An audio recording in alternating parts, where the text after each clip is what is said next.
Boosheid en onbegrip bij BBB na het plotselinge vertrek van 2 statenleden. Wij hadden heel graag met hen in gesprek gegaan om te kijken waar we elkaar wel konden vinden. Maar die kans is ons niet gegeven, helaas. Ook Caroline van der Plas is not amused. En verder in deze uitzending. Brug gebouwd speciaal voor tanks. En hoe gevaarlijk zijn bietenwagens?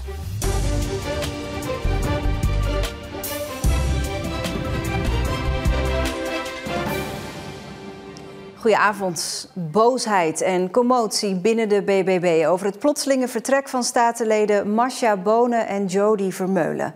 Ze kondigden gisteren aan te vertrekken. Ze gaan samen een onafhankelijke fractie vormen in de Zeeuwse Staten, omdat ze te weinig van de boer-burgerbeweging-standpunten terugzien in het beleid in Zeeland.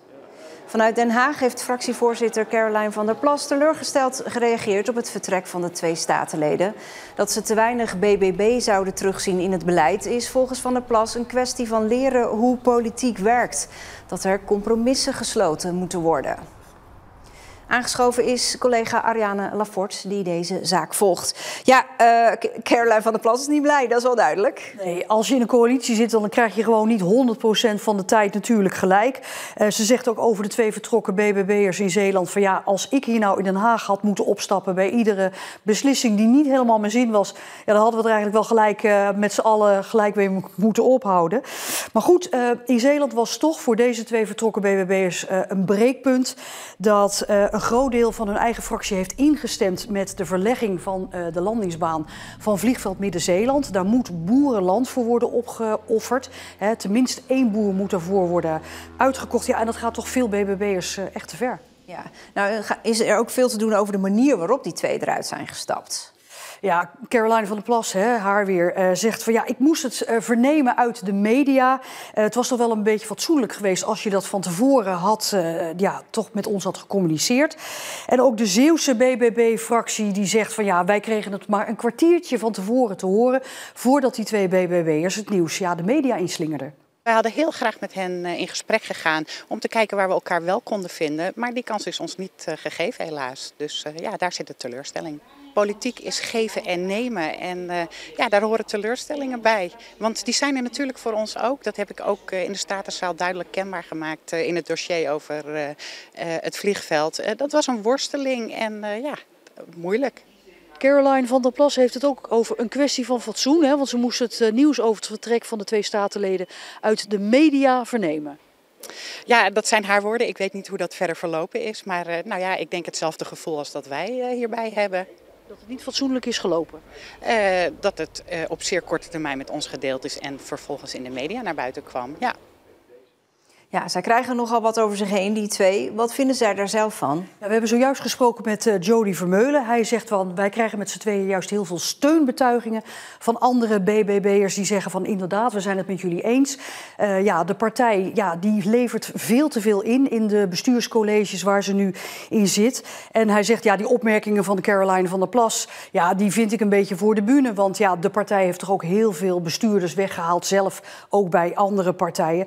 Maar je kunt jezelf afvragen van waarom trekt het nou zoveel aandacht? Het vertrek van die 2 Zeeuwse BBB'ers. Nou, ik denk dat dat komt omdat het de zoveelste keer is. Er zijn bijvoorbeeld ook veel statenleden al vertrokken in Brabant van de BBB, in Overijssel, ook eentje in Limburg. En de partij wil duidelijk niet eindigen zoals Forum en NSC van Pieter Omtzigt. Eerst grote verkiezingsoverwinningen en daarna is de partij toch een beetje afgebrokkeld. We gaan zien hoe het loopt, dankjewel. Het lichaam dat gisteren werd gevonden in de Westerschelde is van de zwemmer die in juli vermist raakte bij het Nollehoofd. De 26-jarige man kwam uit Irak en woonde in de noodopvang in Vlissingen. De bemanning van een zeeschip zag het lichaam gisteren drijven. Voor het eerst in 10 jaar sinds Vlissingen een artikel 12 gemeente werd, heeft de gemeente een sluitende begroting gepresenteerd voor het komende jaar. In het stadhuis houden ze er dan ook rekening mee dat de gemeente de artikel 12-status volgend jaar kwijtraakt, maar helemaal zeker is dat nog niet. Inwoners moeten volgend jaar wel iets meer belasting gaan betalen, onder meer voor rioolheffing, onroerend zaakbelasting en hondenbelasting. In IJsendijke komt een brug waar tanks overheen kunnen rijden, tijdelijk. Een groep van 50 militairen legt die op dit moment aan. Dat is eigenlijk vanwege een toevalligheid, een oefening. En die valt samen met ons herdenkingsweekend van 19 en 20 oktober. Dus dat is eigenlijk, voor ons is dat fantastisch. Deze voertuigen moeten er zaterdag overheen kunnen rijden, dus de brug moet stevig zijn. Vandaar dat ze nu al bezig zijn met de voorbereidingen. Aan de ene kant is het een zwakke bodem, aan de andere kant is het een straat. Maar er moet wel een soort zachte laag onder, zodat die brug niet kan verschuiven. En dat is een mooie oefening voor deze Vlaamse militairen. Morgen wordt de brug geplaatst, volgende week breken ze hem weer af. Het is alweer een jaar geleden dat Erwin Jesterhout een opmerkelijke vondst deed in zijn tuin in Filipijnen. Er bleek onder de grond een kolossale vestingmuur uit de 18e eeuw te liggen. Archeologen vinden dat de muur een monument moet worden. En dat wil Jesterhout ook. Er is van de vesting Filipijnen is heel weinig bewaard gebleven. We hebben een Oostbeer, die is gerestaureerd. En we hebben nu ook een Westbeer gevonden. Ik wil graag dat het bewaard blijft. Maar daar is wel subsidie voor nodig. En dat kan alleen als de vestingmuur een monument wordt. Naast beschadigingen repareren heeft Jesterhout nog meer plannen. Het belangrijkste is dat de broekscheuren die er ooit op hebben gestaan, dat die weer teruggeplaatst worden. Broekscheuren, dat zijn metalen elementen. En als je dan zeg maar langs loopt, dan scheur je je broek. Dus het is geen prikkeldraad, want er was nog geen prikkeldraad toen de tijd. Maar het zijn een soort stalen pennen waarmee je je broek kapot maakt als je er langs loopt. Ambitieuze plannen, maar het wachten is nu op actie van de gemeente Terneuzen. Misschien overkomt het u ook wel eens. Een beetje angstig achter een vrachtwagen rijden waar de suikerbieten hoog opgestapeld los in de laadbak liggen. Het is weer de tijd van het jaar dat de suikerbieten van het land naar de fabriek vervoerd worden. En dat betekent naast modder ook af en toe bieten op de weg die van de vrachtwagen zijn gevallen. Sinds de start van de bietencampagne zien we overal deze borden staan. Boeren zijn verplicht de modder zo snel mogelijk op te ruimen, maar automobilisten en fietsers moeten ook hun snelheid aanpassen. De bieten moeten ook nog vervoerd worden naar de suikerfabriek in Dinteloord. Tijdens de bietencampagne, die half september is begonnen, rijden er ruim 200 volgeladen vrachtwagens per dag.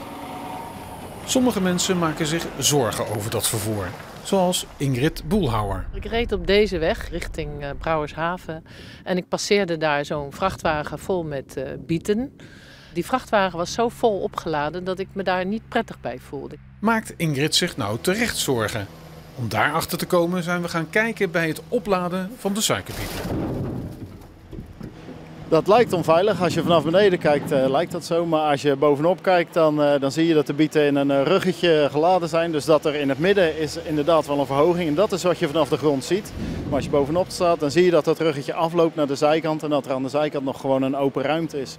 Een lading afdekken is niet verplicht en kost ook nog eens tijd en dus geld. De chauffeur moet hem afdekken, moet elastiekjes vastmaken, de spanbandjes. En als hij op de fabriek is, moet hij het weer losmaken, oprollen. Dus ja, daar gaat gewoon tijd in zitten. Voor het vervoer van losliggende lading, zoals suikerbieten, gelden gewoon regels.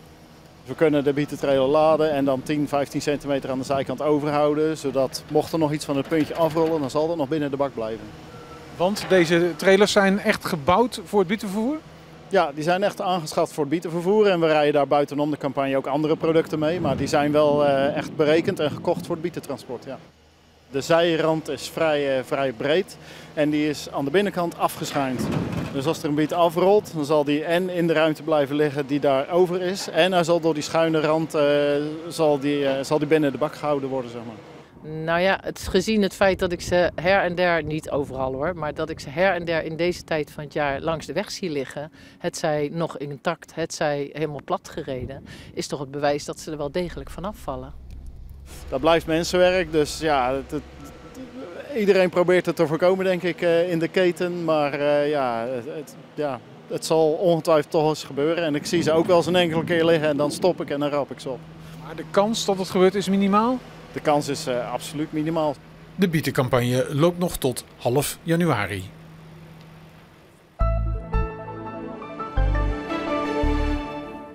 Heel af en toe een zonnetje, maar vooral veel bewolking vandaag. En helemaal droog bleef het ook niet. Het werd 18 à 19 graden. Morgen begint de dag met regen. In de middag wordt het geleidelijk droger. En in het westen van de provincie is dan ook nog kans op zon. En dan aan het einde van deze uitzending nog een reminder. Vanaf vanavond 9 uur gaat de A58 dicht. Een week lang, vlak buiten de provincie. Tussen Bergen-op-Zoom en Roosendaal. Regulier onderhoud. Rijkswaterstaat waarschuwt dat de extra reistijd kan oplopen tot 1 uur. Dus wees gewaarschuwd. Dit was Zeeland Nu. Een hele fijne avond.